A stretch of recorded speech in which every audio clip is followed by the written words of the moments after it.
ओम नमः सिद्धिभ्यः नमो अरिहन्ताणं नमो सिद्धाणं नमो ऐर्याणं नमो वज्रायाणं नमो लोवे सवसाहुणम् मंगलम भगवान वीरो मंगलम गौतमो गणी मंगलम कुंद कुंदार्यो जैन धर्मोस्तु मंगलम सर्वमंगल्य मंगल्यम सर्वकल्याणकारकं प्रदानं सर्वधर्माणां जैनं जयतु शासनं जैनं जयतु शासनं येनात्मबोधयतात्मेव परत्वेनेव चापरम्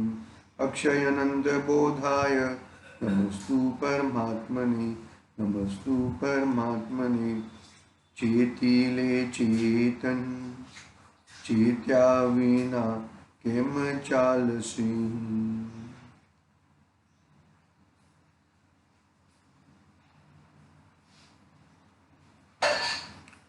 समाधि तंत्र पूज्यपाद स्वामी का ये महान ग्रंथ अपने सामने विराजमान है। आचार्य श्री अंतरात्मा की चर्चा कर रहे हैं। अंतरात्मा है वो किसी भी प्रकार के नए में रुकता नहीं है, नयातिक्रांत होता है। व्यवहार के विषयों को तो भूतार्थ जानकर उसको जानने वाला तक रहता है, फिर उन विषयों को भी छोड़कर आगे बढ़ता है और निश्चय नहीं के विकल्पों को भी धारण नहीं करता। निश्चय नहीं के विकल्पों विषय को निश्चय नहीं के विकल्पों को छोड़ता है और व्यवहार तो भूतार्थ है, पहले से ही छोड़ने को कहा है। और निश्चय नहीं के विकल्पों को भी धारण नहीं करते हुए अंत में निश्चय नहीं कि विषय बुद्ध भगवान आत्मा उसका ग्रहण करता है। यह बात अपने 78 नंबर के श्लोक के माध्यम से चल रही है। जीव तो सदाई मंगलमय है, व्यवहार में हो तो भी मंगलमय है और निश्चय में हो तो भी मंगल है और परम शुद्ध में हो तो भी मंगल है। जीव जीव ही है, ये बात जरा समझना चाहिए हमें। मोह राग द्वेष रूपी आदि विकारी भावों में जब जुड़ता है, उनको अपना मानता है, तो वो मंगलमय जीव मिथ्यात्व ग्रसित हो जाता है, यानी कि मिथ्यात्व सहित कहा जाता है। और वही जीव जब मिथ्यात्व ग्रहित अग्रहित मिथ्यात्व आदि का त्याग करता है, किसके आधार से कि अपने स्वभाव के आधार से, अपने स्वभाव के बल से करता है, तब वो सम्यक्त्व आदि का धारण होता है। फिर आगे सम्यक्त्व आदि भी मेरी मंजिल नहीं है, मेरी मंजिल तो अंतिम मंजिल पूर्ण सुख की प्राप्ति, मोक्ष में जाना, सिद्धालय में जाना, सिद्ध होना, कर्म रहित होना, वो सब मेरी मंजिल है। फिर आगे आगे वापिस पुरुषार्थ करता है, स्थिरता बढ़ाता है। आगे आगे बढ़ते बढ़ते फिर एक समय ऐसा आ जाता है कि पूर्ण शुद्ध हो जाता है। वही जीव जो पहले मिथ्यात्व की भूमिका वाला जीव था, वही जीव अमंगल है ही नहीं। जीव हमेशा मंगलमय ही रहता है। जीव को कहा कि ये संकलेश भाव के सहित है, ये मंद कषाय के भाव सहित है, ये शुद्ध भाव के सहित है, ऐसा कहना वो नए का कथन है। जीव ऐसा हो जाता तो फिर वो ये यहाँ पर परम शुद्ध निश्चय में कौन पहुंचेगा। जीव ऐसा होता नहीं है। जीव तो सदाए मंगलमय ही रहता है। वो एक मगज में, मतलब इसमें स्वच्छंदीपने लाना नहीं है। स्वच्छंदीपना लाओगे तो और प्रॉब्लम हो सकता है। स्वच्छंदता नहीं लानी है। स्वच्छंदता न लाते हुए अपने स्वभाव में कितनी स्थिरता पाते हैं, हम हमारे अंदर कितने बैठ सकते हैं, हम हमारे स्वभाव में कितने जम सकते हैं, वो एक महत्वपूर्ण कार्य है। तो ही अपना एकदम शुद्ध बरोबर होएगा, हम हमारे मंजिल तक पहुंच पाएंगे, अन्यथा मंजिल तक पहुंचना मुश्किल हो जाएगा। ठीक है, इस तरह अपनी 78 नंबर की गाथा पढ़ते हैं, श्लोक पढ़ते हैं, अन्वयार्थ पढ़ते हैं, श्लोकार्थ पढ़ते हैं, और फिर विशेष स्पष्टीकरण की अपनी बात प्रारंभ करनी है, वो करेंगे। देखो 78 नंबर का श्लोक, व्यवहारेषु सुप्तोय स जागत्यात्मगोचरे जागति व्यवहारेऽस्मिन् सुषुप्तु स्वात्मा गोचरे सुषुप्तश्चात्मा गोचरे। जो सोता व्यवहार में वह जागे निज कार्य में, जो जागे व्यवहार में रुचेन आत्म कार्यम। जो व्यवहार में सोता है वो अपने, यहाँ पे मिथ्यात्व की भूमिका को टल चुका है, अंदर आत्मा की बात चल रही है। मिथ्यात्व की भूमिका को तो, मिथ्यात्व की भूमिका सहित जो जीव है उसको तो नई नहीं है, क्योंकि उसको कुश्रुत ज्ञान है, ज्ञान नहीं है ना, कुश्रुत ज्ञान है।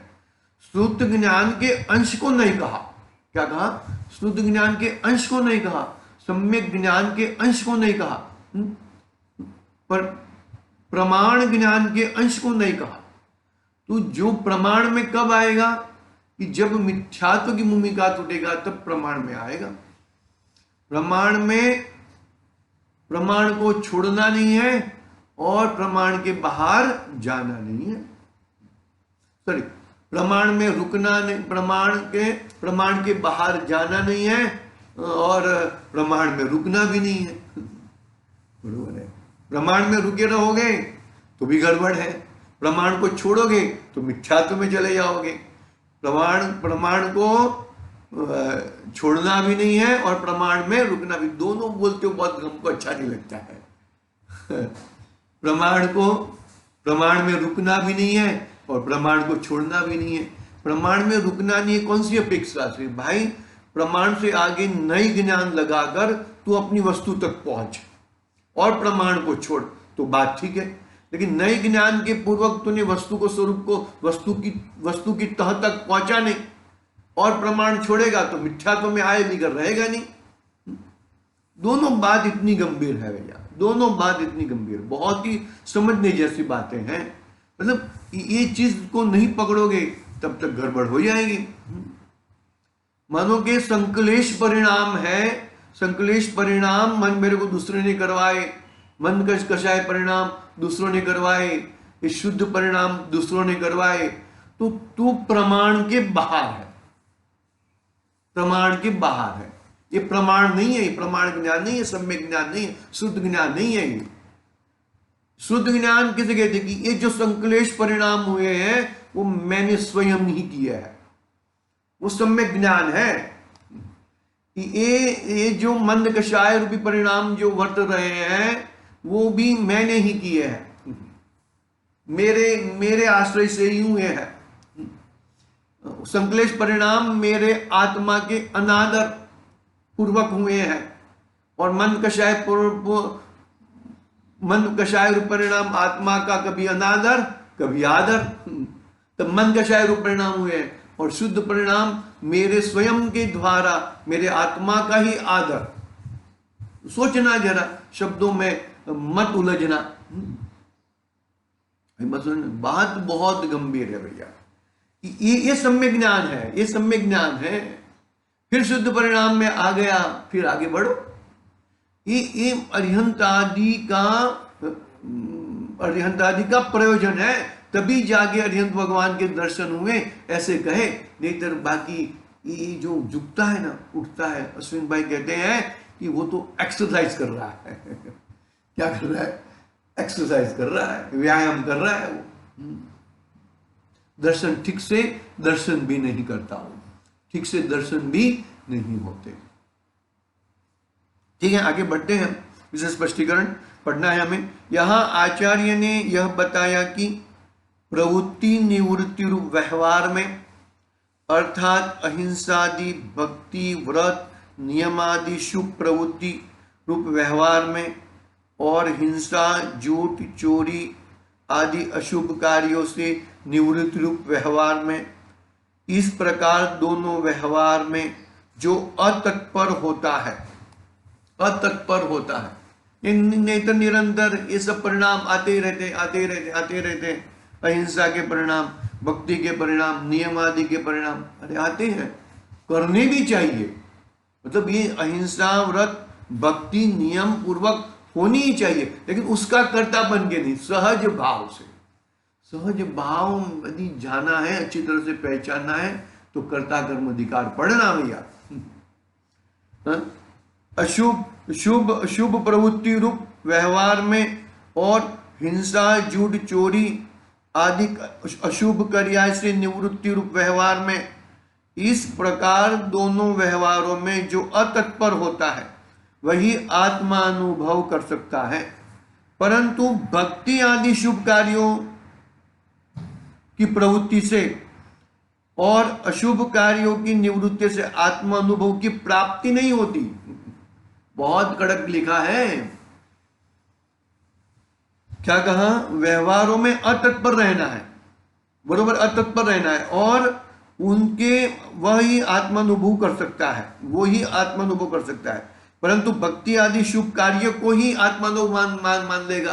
अभी मैंने अशुभ का पूर्ण त्याग कर दिया है, चोरी बोरी आदि नहीं करता हूं, अशुभ का पूर्ण त्याग कर दिया है, तो उससे मुझे धर्म की प्राप्ति होगी। नहीं भाई, तेरे को अशुभ से छुड़ाने के लिए, शुभ में आने के लिए सब कहा, लेकिन तू ही उसको धर्म मान लेगा तो बात गलत है। पूजन आदि में, स्वाध्याय आदि में बैठना, फिर आगे क्या कि मैं कौन हूं, मेरा स्वरूप क्या है, भगवान कौन है, उसको विचारना चाहिए। क्योंकि वह प्रवृत्ति तो विकल्पारूढ़ है, राग युक्त है। राग भले ही शुभ हो तो भी उससे आत्मज्ञान नहीं होता। राग अशुभ भी राग होता है, शुभ राग भी होता है, विचारना।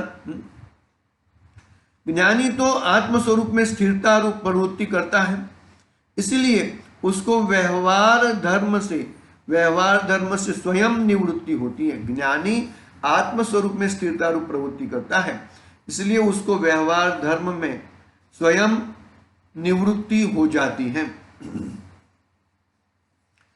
उसकी वह प्रवृत्ति विकल्पारूढ़ नहीं होती, अपितु निर्विकल्प है और उससे धर्म होता है।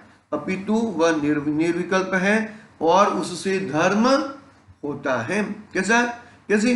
ज्ञानी तो आत्मस्वरूप में स्थिरता रूप प्रवृत्ति करता है, इसलिए तो उसको व्यवहार धर्म से स्वयं निवृत्ति हो जाती है। व्यवहार धर्म से स्वयं निवृत्ति हो जाती है। मुझे ये नहीं करना है, मुझे करना है, मुझे नहीं करना है, मुझे करना, ये सब छोड़ो यार, मुझे बस मेरा कर्तव्य, तो मुझे आत्मा में रहना, मेरे स्वभाव में रहना, वो मेरा कर्तव्य है।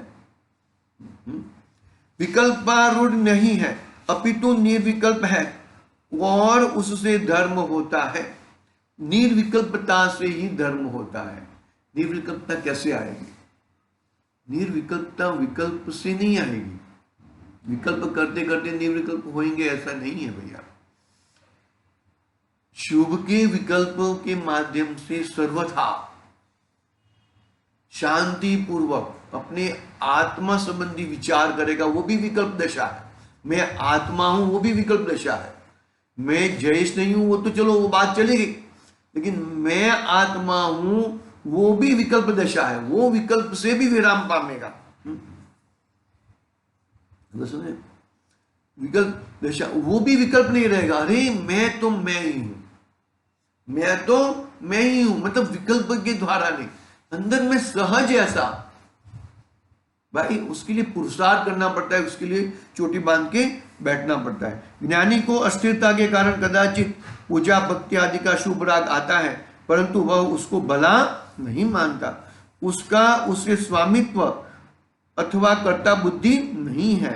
वह राग उसको हेय से वर्तता है, इसलिए उसकी प्रवृत्ति उसमें दिखने पर भी वह वास्तव में निवृत्तिमयी है। वो क्या कहा, वह वास्तव में निवृत्तिमय ही है। अज्ञानी शुभ राग में प्रवृत्ति को धर्म मानकर उससे संतुष्ट होता है और आत्मस्वरूप की भावना से भावना के लिए अतत्पर। अज्ञानी शुभ राग में प्रवृत्ति में धर्म मानकर उससे संतुष्ट होता है और आत्मस्वरूप की भावना के लिए अतत्पर होता है। आत्मस्वरूप की भावना के लिए अतत्पर होता है। क्या अज्ञानी का कैसा कहा, शुभ राग प्रवृत्ति में धन, अज्ञानी शुभ मानता है, उसमें संतुष्ट होता है, इसलिए आत्मस्वरूप की भावना के लिए अतत्पर रहता है। वो तत्पर रहता नहीं है। मोक्ष मार्ग प्रकाशक पुष्ट 222 में कहा है, मोक्ष मार्ग प्रकाशक का कोटेशन देते हैं, देखो, तथा कितने ही जीव भक्ति की मुक्ति व का कारण जानकर, भक्ति की मुक्ति का कारण जानकर वह अति अनुरागी होकर प्रवर्तते हैं। वह तो अन्यमति जैसे भक्ति में मुक्ति मानते हैं, वैसा ही उनके भी श्रद्धान हुआ, परंतु भक्ति तो राग रूप है और राग से बंद है, इसलिए मोक्ष का कारण नहीं है। जब राग का उदय आता है तब भक्ति न करे तो पापानुराग हो, इसलिए अशुभ राग छोड़ने के लिए ज्ञानी भक्ति में प्रवर्तते हैं और मोक्ष मार्ग का बाह्य निमित्त मात्र भी जानते हैं, परंतु वहां ही उपादेय मानकर संतुष्ट नहीं मानते और शुद्धोपयोग के उद्यमी रहते हैं। बहुत ही अच्छा बात किया, क्या कहा, देखो, भक्ति में मुक्ति का कारण मानना गलत बात है। भक्ति होनी चाहिए, भक्ति करनी चाहिए, लेकिन भक्ति में गुणानुराग है, गुणानुराग, और ऐसे गुण मेरे में है तो वो गुणानुराग छूटेगा और अपने गुणों में प्रवेश करेगा। वो उसके लिए भक्ति भगवान के गुणानुराग करेगा और वैसे ही गुण मेरे में है और वैसे ही गुण की उन्होंने पर्याय में प्रकट किए हैं और मुझे पर्याय में प्रकट करने हैं। वैसे ही देखो, कितने ही जीव भक्ति की मुक्ति का कारण जानकर वहां अति अनुरागी होकर प्रवर्तते हैं। वह तो अन्यमति जैसे भक्ति से मुक्ति मानते हैं, वैसा ही उनके भी श्रद्धान हुआ, परंतु भक्ति तो राग रूप है और राग से बंद है, इसलिए मोक्ष का कारण नहीं है। जब राग का उदय आता है तब भक्ति न करे तो पापानुराग को, इसलिए पापानुराग हो। हाँ, बरोबर है, मतलब शुभ में से अशुभ जाने के लिए शुभ छोड़ना नहीं है, शुभ में से शुद्ध में जाने के लिए शुभ को छोड़ना है। बरोबर है। जब राग का उदय आता है तब भक्ति ना करे, पापानुराग हो, इसलिए अशुभ राग छोड़ने के लिए ज्ञानी भक्ति में प्रवर्तते हैं, अशुभ राग छोड़ने के लिए, और मोक्ष मार्ग का बाह्य निमित्त भी जानते हैं, मोक्ष मार्ग का बाह्य निमित्त भी जानते हैं, परंतु वहां उपादेयपना मानकर संतुष्ट नहीं होते, शुद्धोपयोग के उद्यमी रहते हैं। पंचास्तिकाय की गाथा 136 नंबर का भी कोटेशन दिया है यहाँ पर, देखो, वह भक्ति केवल भक्ति ही के प्रधान जिसके ऐसे अज्ञानी जीव के होती है, तथा तीव्र राग ज्वर मिटाने के अर्थ या कुस्थान के राग का निषेध करने के अर्थ कदाचित ज्ञानी की भी होती है, ज्ञानी को भी होती है और अज्ञानी को भी होती है। तो अज्ञानी तो उससे क्या मानता है, मैं महान हूं, मैं धर्मिष्ठ हो गया हूं, मैं फलाना हो गया हूं, ऐसा मानता है। तो वो सही मायने में सही भक्ति नहीं है। भक्ति का राग तो ज्ञानी को भी आता है, लेकिन ज्ञानी इसमें क्या होते हैं, संतुष्ट नहीं होते हैं, उसको हे मानते हैं और निरंतर अपने स्वभाव के सन्मुख जाने की प्रयास करते हैं। वो सही मायने में सही भक्ति है। आशय यह है कि जब ज्ञानी स्वरूप में स्थिर नहीं हो सकता तब उसको ऐसी भक्ति हे बुद्धि से होती है। आशय यह है कि जब ज्ञानी स्वरूप में स्थिर नहीं हो सकता तब उसको ऐसी भक्ति हे बुद्धि पूर्वक होती है। हे बुद्धि पूर्वक मतलब भक्ति में संतुष्ट नहीं होना है, भक्ति इसके लिए करते हैं कि अशुभ में बचने के लिए और शुभ में आने के लिए वैसी भक्ति करते हैं, और ऐसी भक्ति हमें करनी चाहिए। ऐसे मंगलमय भावना से अभी की बात पूरी करते हैं, आगे की बात कल करेंगे। आज के लिए ओम नमः सिद्धेभ्यः। इस तरह अपना 78 नंबर का श्लोक पूरा हुआ है। कल आगे का 79 नंबर का श्लोक कहेंगे आचार्य देव। जो आत्मा में जागता है वही मुक्ति पाता है, निश्चय नहीं के आधार से, निश्चय नहीं पूर्वक विषय वस्तु को ग्रहण करता है, निश्चय के विकल्पातीत हो जाता है, निश्चय के विकल्पों को भी, निश्चय नहीं को भी उल्लंघ लेता है, नयातिक्रांत होता है, तब जाके उसको मुक्ति होती है। ऐसी बात आचार्य देव कल करने वाले हैं। आज के लिए ओम नमः सिद्धेभ्यः। निज निधि निज में बताई, यह अनंत उपकार है, उसके लिए